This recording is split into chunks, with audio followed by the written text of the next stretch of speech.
Ursula von der Leyen assinala Dia da Europa em Kiev. A capital ucraniana voltou a ser atacada durante a madrugada com mísseis russos. Vladimir Putin apela à vitória na Ucrânia na celebração de uma outra vitória soviética sobre a Alemanha nazi na Segunda Guerra Mundial.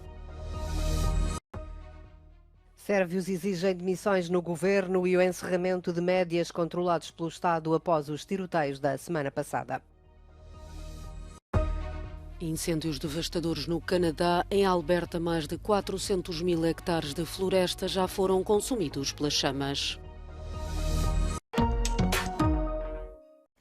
A presidente da Comissão Europeia, Ursula von der Leyen, assinala o Dia da Europa com uma visita a Kiev, uma deslocação que visa reforçar o apoio à Ucrânia face à ofensiva russa. Antes da chegada de von der Leyen, a capital ucraniana voltou a estar sob ataque dos mísseis russos. A embaixadora norte-americana em Kiev escreveu no Twitter: a Ucrânia, a Europa e os Estados Unidos comemoraram ontem a vitória sobre a tirania. A Rússia assinala o 9 de maio com mais mísseis e drones lançados contra cidades ucranianas e civis adormecidos. Alinhado com o Ocidente, Volodymyr Zelensky assinou um decreto que estabelece que a Ucrânia deixa de celebrar o 9 de maio como o dia da vitória na tradição russa e passa a celebrar o 8 de maio com os aliados ocidentais.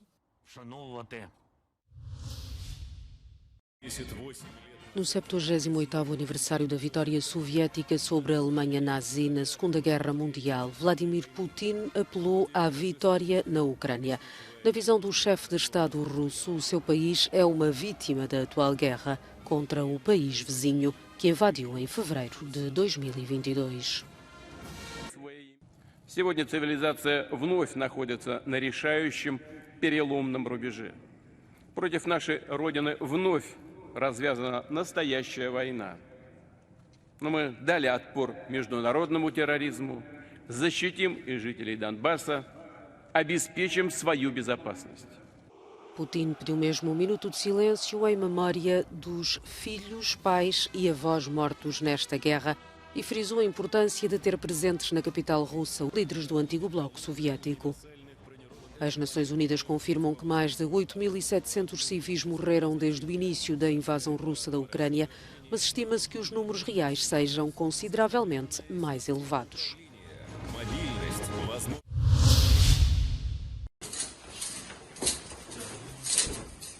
As autoridades russas detiveram um suspeito do ataque com uma viatura armadilhada que feriu o escritor pró-Kremlin Zahar Prilepin e matou o condutor deste no passado sábado. O homem de 30 anos, identificado como originário da Ucrânia, foi acusado de terrorismo e da posse e distribuição de explosivos. A explosão que visou o carro do escritor, feroz apoiante da invasão russa da Ucrânia, foi o terceiro ataque deste tipo contra figuras pró-Kremlin desde o início da operação militar. Prilepin encontra-se hospitalizado. Na Sérvia cresce a indignação após os tiroteios da semana passada. Os sérvios acusam o executivo e os média de serem responsáveis pela violência e exigem demissões e encerramento dos média controlados pelo Estado. Esta segunda-feira, milhares de pessoas saíram à rua em protesto. O presidente promete a redução drástica do número de armas em circulação. Mere su takve da mi od sutra uzimamo nelegalno oružje, kod koga ga pronađemo, a taj ne dostavi. Imate mjesec dana rok da dostavite policijskoj stanici nelegalno oružje i nelegalnu municiju. Bez posljedica. Bez ikakvih posljedica. Niko vas neće pitati ni odakle, ni kako, ni šta. Samo donesete i ostavite. Para além de recolher as armas, o governo está a destacar agentes da polícia para a proteção das 1.800 escolas do país, numa altura em que os alunos regressam às aulas após os tiroteios da semana passada. Mas as medidas não parecem suficientes para tranquilizar a sociedade sérvia. Postoji potreba da se iz korena menja ceo sistem, pa i sistem obrazovanja, zato što sam majka 2 učenika i želim da oni žive u neko bolje vreme nego što smo mi 90-ih i 2000-ih i danas. Čitavu atmosferu, klimu, što bi se reklo, to je stvorio sistem, odnosno konkretno prvi čovjek je glavni inicijator ove srpske nesreće. A Sérvia tem o nível mais elevado de posse de armas na Europa, com cerca de 39 em cada 100 pessoas a possuírem armas de fogo. O calendário assinala o aniversário do Dia da Vitória dos aliados sobre a Alemanha nazi em 1945. O presidente francês quis cumprir a tradição. Em Lyon, Emmanuel Macron prestou homenagem aos heróis da resistência como Jean Moulin, que esteve detido na prisão de Montluc pelos alemães. Contou com a polícia para manter longe a resistência que nos dias de hoje marca presença quase diária nas ruas contra as políticas do governo. Entre 3.000 e 5.000 pessoas desafiaram a proibição de manifestação e fizeram-se ouvir. C'est juste insupportable qu'ils récupèrent notre héros de la résistance, Jean Moulin, qu'ils se rachètent une conduite alors qu'ils font exactement ce pourquoi Jean Moulin s'était battu. Et on vient commémorer alors que le président est totalement en train d'opprimer son peuple et de privilégier une partie de la population. C'est risible, quoi. C'est n'importe quoi. Il n'y a plus aucune démocratie dans ce gouvernement. Donc c'est surtout pour ça que je manifeste. C'est pour le manque de démocratie et le manque de partage et d'égalité. Moi je sais que... on dit beaucoup aussi aux jeunes, ouais vous taffez pas vous machin. Moi j'ai des potes qui se cassent le dos depuis des années. Ils ont commencé à bosser à 16 ans dans des magasins. Eux qui va les protéger, qui va les aider en fait. A reforma do sistema de pensões deu mote ao protesto desta segunda-feira. Pelo menos 3 pessoas foram detidas em Lyon após desacatos com a polícia.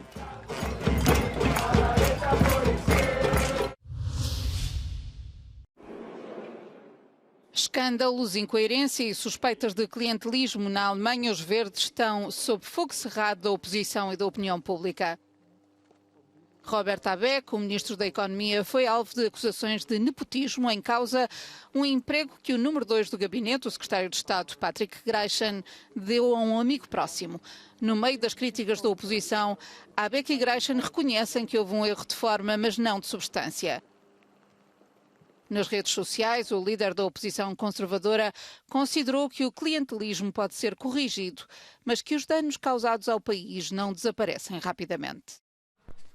A oposição critica ainda a legislação que proíbe o aquecimento individual a gás e a petróleo nas novas construções. Numa declaração que denuncia dúvidas, o ministro da Economia indicou que é provável que esta medida entre em vigor mais tarde do que inicialmente previsto. O Ministério do Ambiente e Segurança Nuclear está também debaixo de fogo. Steffi Lemke não vacilou na defesa do encerramento das centrais nucleares que os verdes reclamavam há décadas. Muitos alemães dizem-se revoltados com a medida por não ter tido em conta a escassez e o elevado custo da energia devido à guerra na Ucrânia.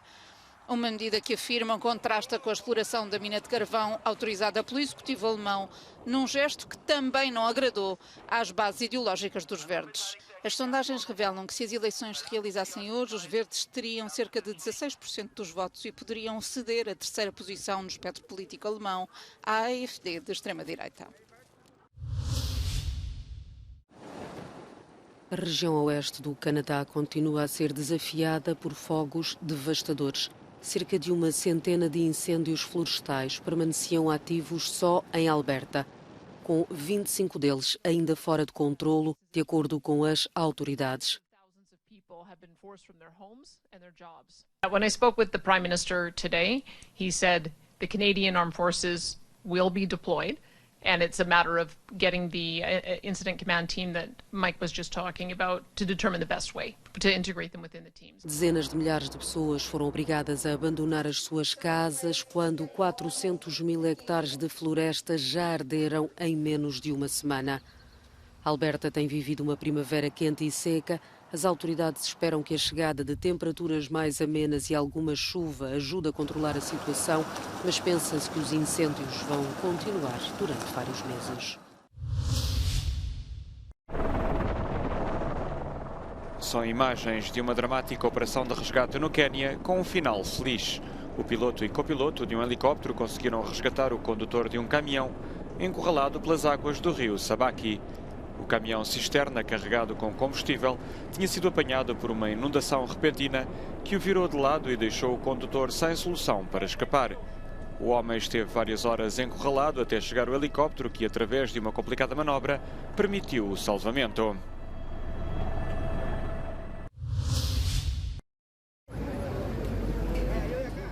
Os corpos das 27 vítimas do pior desastre mineiro das últimas décadas no Peru foram transportados para a morgue sob o olhar dos familiares em luto.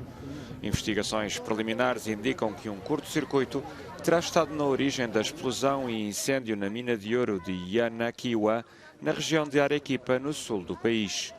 Os mineiros estavam a uma centena de metros abaixo do solo quando se produziu o incidente na noite de sexta-feira para sábado.